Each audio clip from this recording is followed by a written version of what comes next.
dog statue over there is dedicated to the dogs from Vietnam. I come over here. I don't know how long ago. I went to buy bottles, took pictures of all that, and I sent all this stuff out. That's the first time I ever saw. It's been a while since I rode a school bus, all right? I got that. I got that. Can I sit with you? Subscription, yes. Okay. Somebody had asked me, I think that's my breakfast. I think I like Phil, Now, how did society find out about this? all right. It's 10 here. Wasn't what would you mind doing that? Yeah.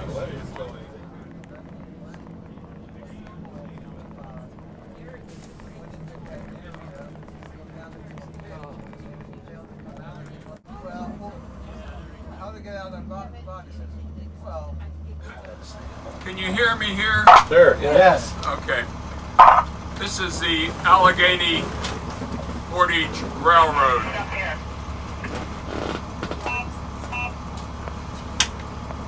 This was put through in the early 1830s, and it really began the development of our area.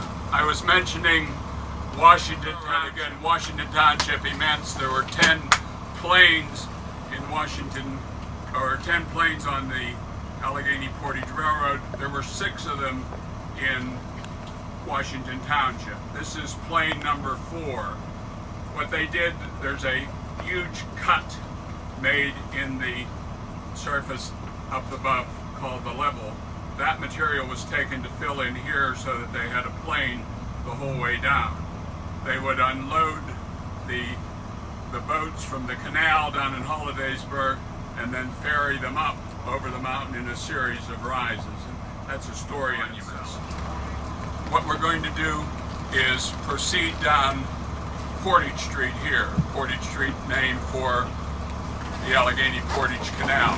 And along the way, we'll first go over an underpass, which is on the Historical Registry National. It was established in 1831, and it was the first of the underpasses on the culverts on the Portage Railroad. Then as we go further down, on your left side, there will be a spring that was uncovered when they were digging the canal and the railroad through, and it still functions. It was reestablished in 1897 when the PRR established the reservoir. And then beyond that, we're going down to the junction of the old Indian Trail that was established in the early 1750s, and it became the trail to service Bedford, Huntington counties, and on out to the west. It is also the trail that Sylvester Welsh came down.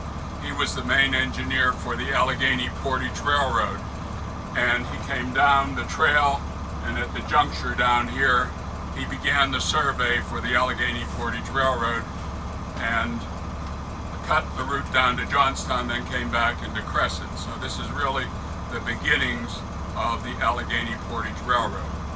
Then as we round the corner, you'll see on your left a wall made out of what they call sleepers. And there are some out here. They're 55-pound hand-hewn stones that the rails rested on for the railroad. There were 50,297 of them made. Oh my God. And after the railroad went, they were used for construction and everything else. And this is an example of that. Then we'll be following along and going up to the cemetery where we have the monument for the Italian immigrant laborers, and also gives an overview of the town. And we'll probably get out there and see what's going on. So if you go slowly down.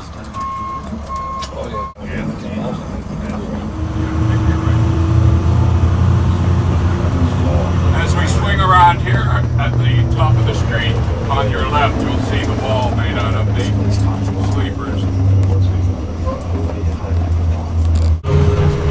State parks and then state forests.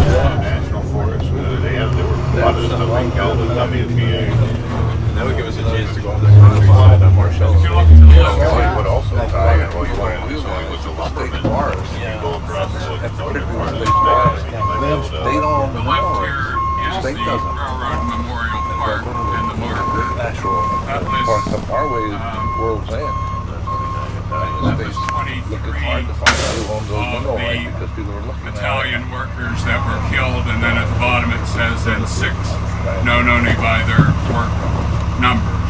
These were workers that the railroad brought over in the early part of the 1900s to add an additional rail to the PRR, and they were housed in sheds along the way.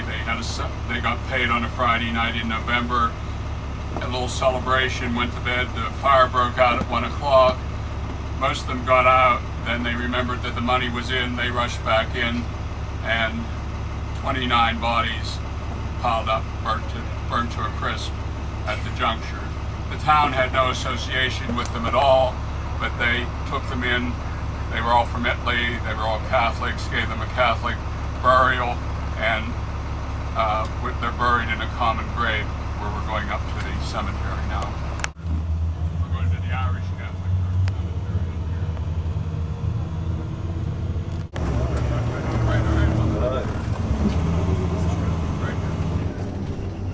Okay, we're going to get off here and get a view and see the limb. Are you good?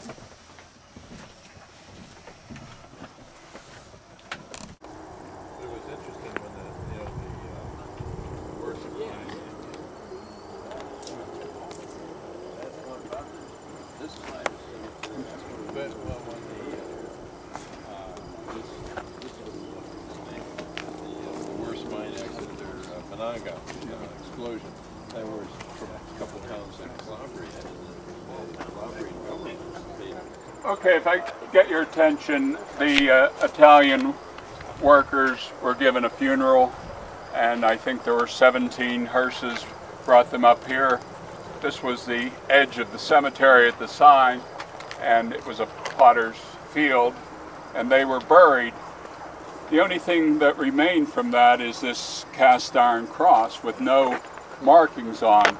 And over a period, this was in 1903, over a period of the next 80, 90 years, completely forgotten. And this whole area was encrusted with raspberry bushes, strawberry bushes, and just lost. About 25 years ago it was cleared and the cross was found, but no history.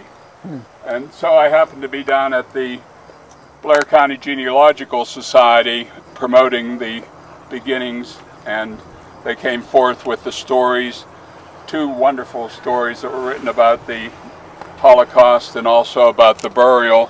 We incorporated those in the history books, and as I mentioned, it gave us a good start by commemorating the local Italians from three counties to bring it back.